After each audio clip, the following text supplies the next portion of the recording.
Thank you. And France, thank you for your invitation and for the possibility for me to speak to you about the railway market in Sweden. I found out that this desk here has wheels, so yes, it's a railway conference, but I have also taken attention about this. Otherwise, you have to perhaps see a show which is not what planned. Okay. In the past 20 years, the exposure to compete of the railway has been ongoing in Sweden. Since late 2011, Swedish passenger rail service has been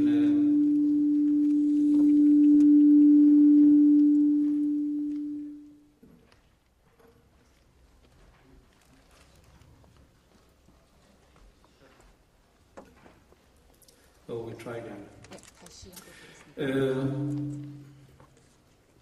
Since late 2011, the passenger rail in Sweden has been fully opened to competition. This means in principle that anyone can run services on any routes. The overall responsibility has slowly been fragmented in a technical system in which all parts are dependent on each other for the function of the whole. The railway assumes cohesion as regards tracks, trains, stations, signal, power supply, etc.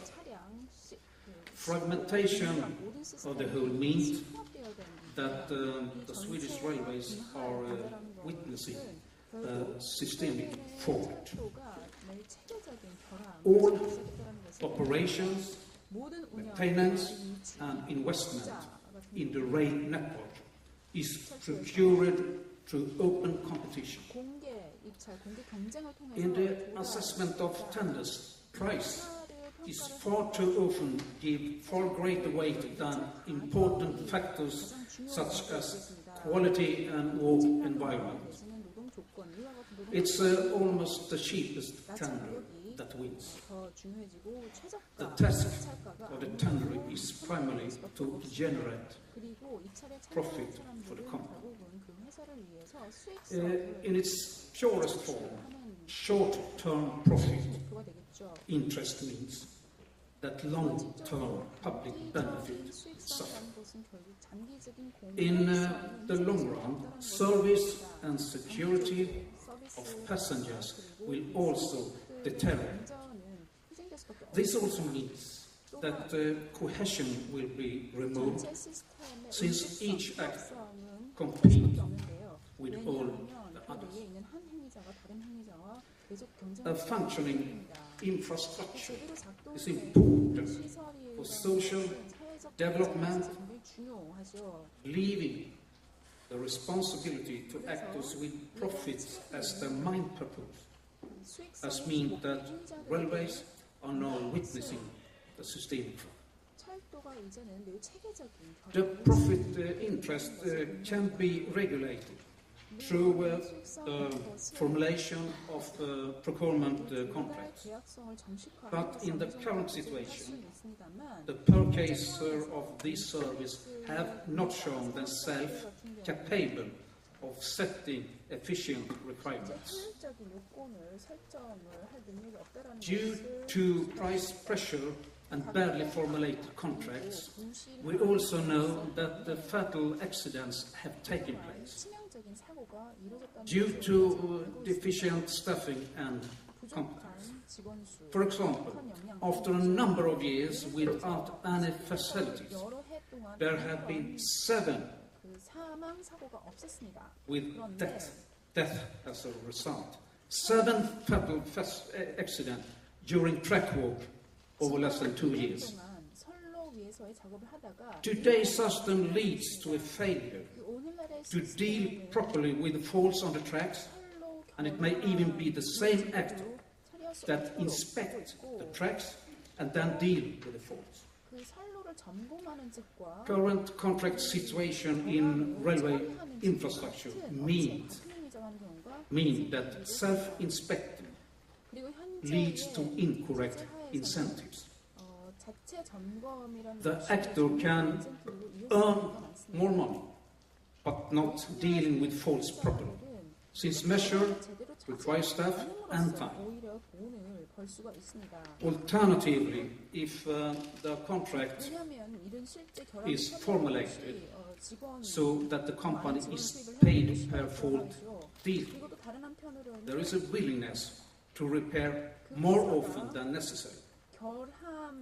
In today's procurement system, inspection and control should be carried out by an independent actor, entirely free of involvement in the execution of the work.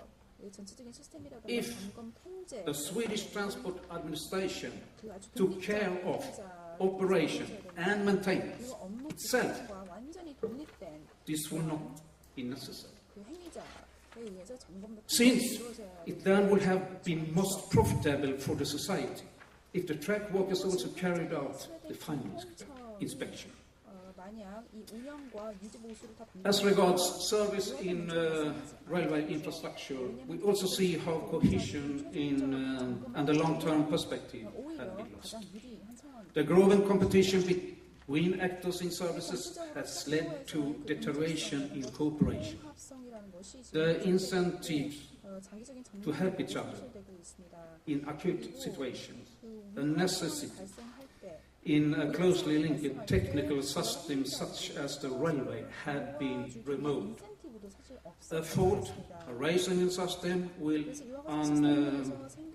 unavoidably lead to major consequences in the form of delays. If maintenance of trains is substandard, it can lead to a train being stuck on the track. The seriousness of the consequences depends entirely on how fast the problem can be rectified and how many trains are on the track. The railway is special, as it is not possible just to overtake a train that has broken down on the line. Due to such things, a badly functioning railway infrastructure, and there is a heavy pressure on prices and small margins in the railway industry, compared with many other industries. There is no longer any financial margin for keeping spare parts, which has a negative effect on the ability to maintain vehicles satisfactorily. The problem becomes evident. For example, when vehicle owners and operators tend not to want to have any extra trains or storage of spare parts due to costs. This can lead to unnecessarily long delays when a train breaks down. Vehicle owners and train operators make increasingly severe demands on maintenance supply that no vehicle should be idle.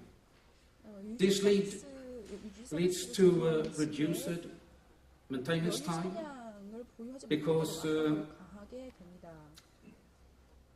there are no extra trains, and with an increased risk of mistake and due to treat to traffic safety. There is no longer time to deal with all the faults and defenses. This is negative, even if not directly linked with traffic safety. Toilets out of order, light bulbs, etc. are often allowed to pass. In addition, maintenance contracts for vehicles are often signed for short periods, 3 to 4 years, and short contract periods lead to short-term solutions. This is far too short time for a maintenance company to be able to develop, dare to employ people, and invest in further training and new technologies. It generates short-termism and jeopardize quality. Neglected quality in the railways is also reflected in a very high risk to employees of third-party violence. When the insurance company AFA Insurance in Sweden was asked to list the number of serious occupational accidents due to threats, violence and robbery in a number of exposed occupational staff working on trains ranked right on the top. The risk for them was 1.7 per 1,000 employees. The second most exposed group was bus drivers, whose risk was 4.7 per 1,000 employees. The reason that the staff on trains are so exposed is that passengers feel irritation about delayed and cancelled trains. This irritation is taken out on the staff. Fragmentation of the railway has been clearly illustrated by the coordination and information problem in the area of passenger information. A fragmented market with many actors made heavy demands on efficiency communication at all stages. Passengers have had to pay the price for deficient coordination of timetable between different operators, lack of clarity about who is responsible for information, and closed waiting. Long waits, changing trains, and major information deficiencies when services are disrupted seems to have become everyday occurrence for train service. Furthermore, efficient coordinations and communication between different actors mean that passengers who are delayed sometimes receive poor information about alternative connections.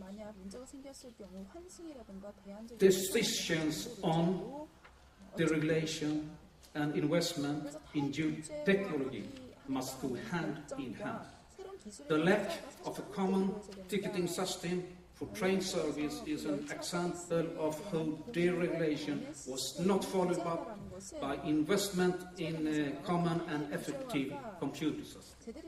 The further deregulation carried out and the turn of the year 2011-2012 will lead to an increase in the variety of tickets for different operators. This will create further coordination and information problems. The railway market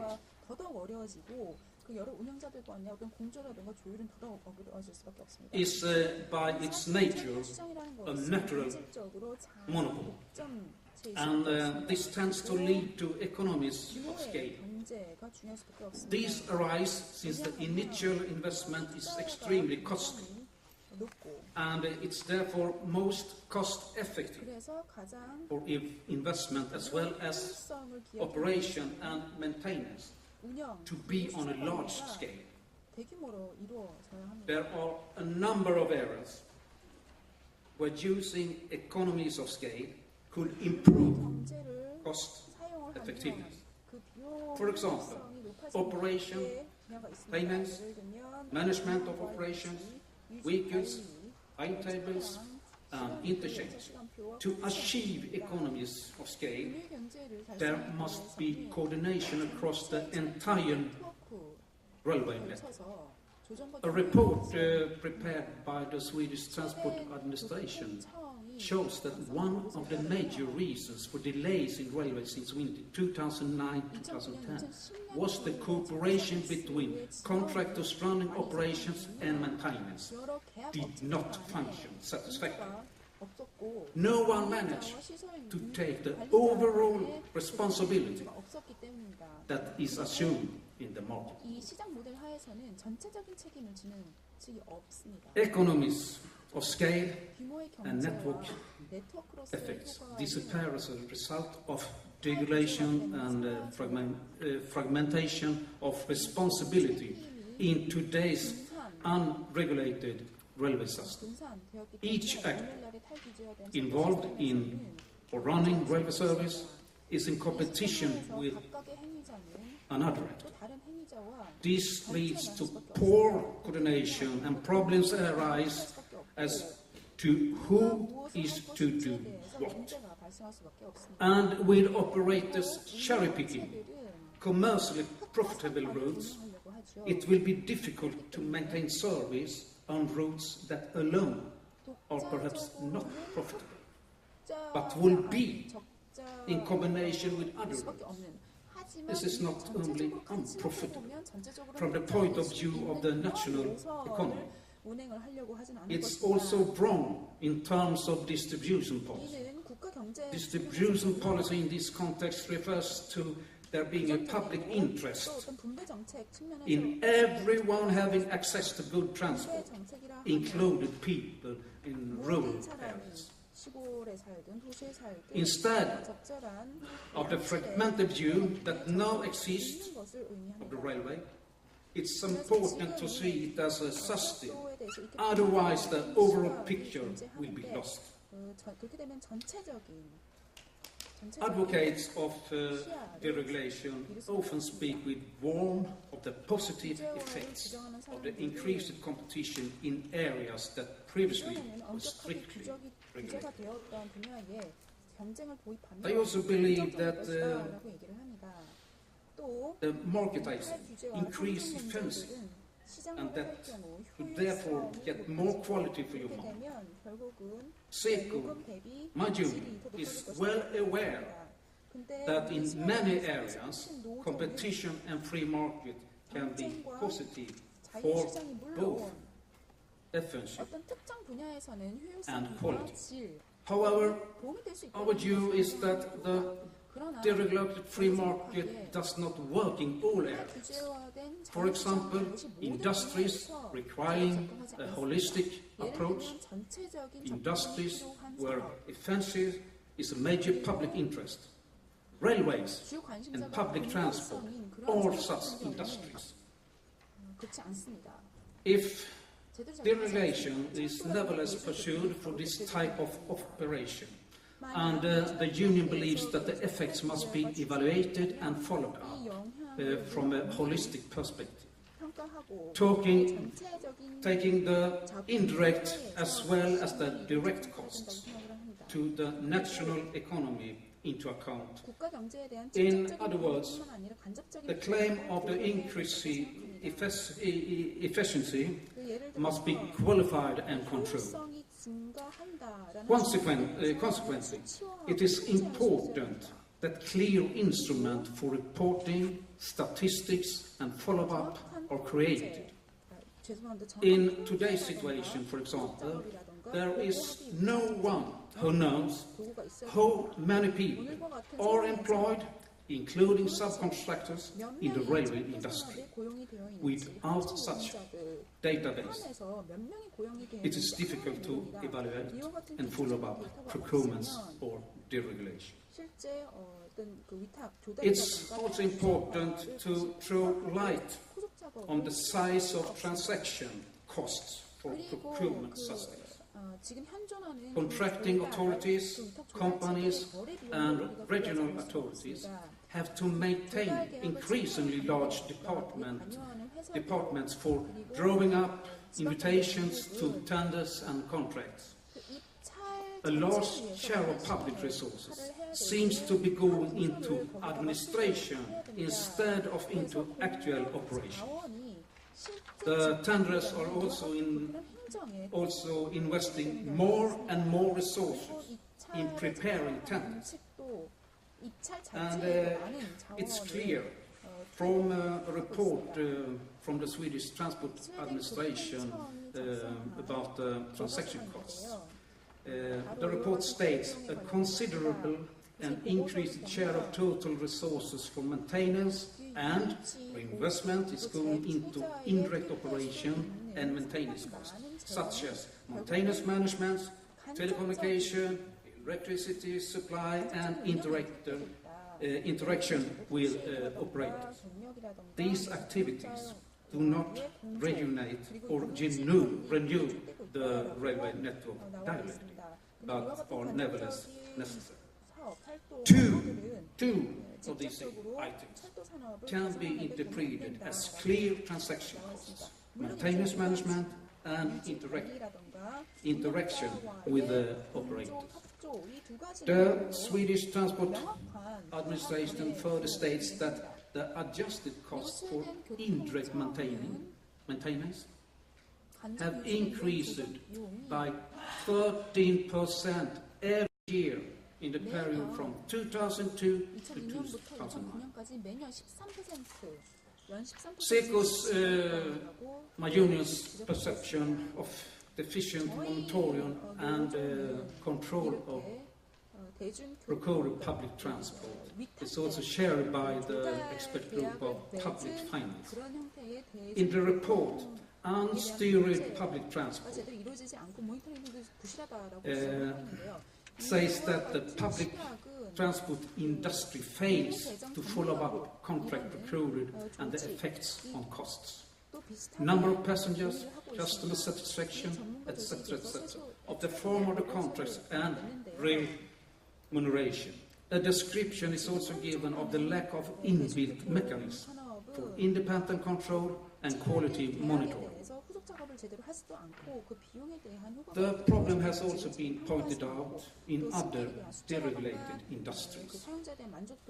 Researchers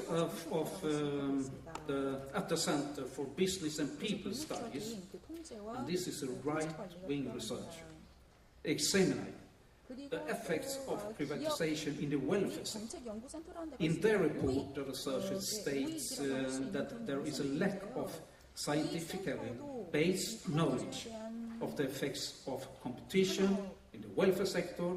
On the basis of existing studies, the researcher could find no scientific evidence that the high hopes of increased competition lead to welfare improvement have been realized.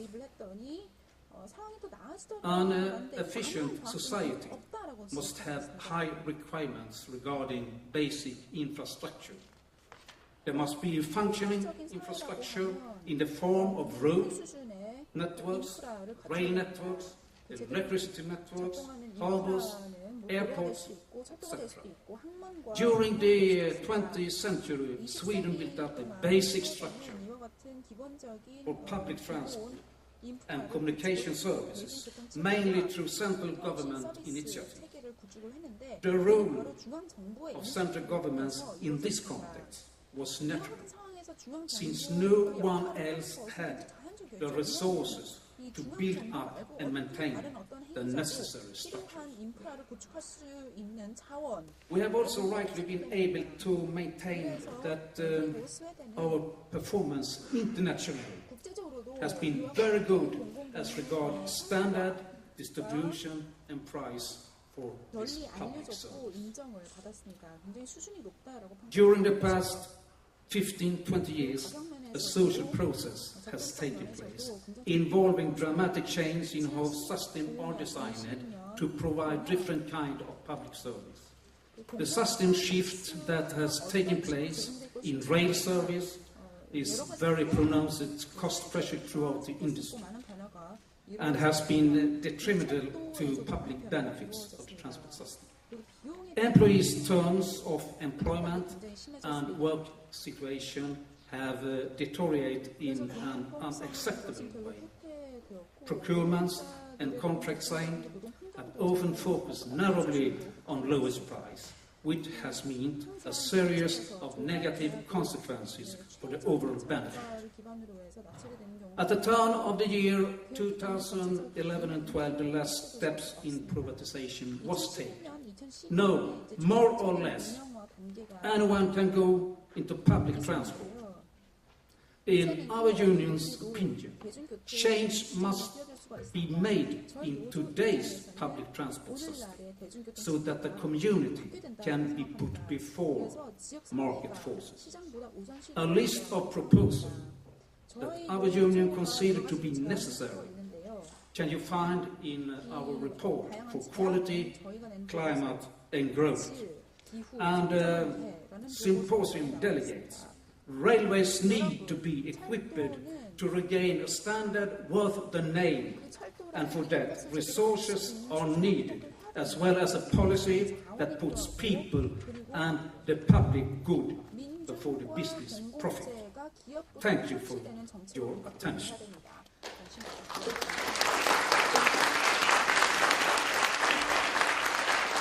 네, 감사합니다. 우리한테는 국제사회의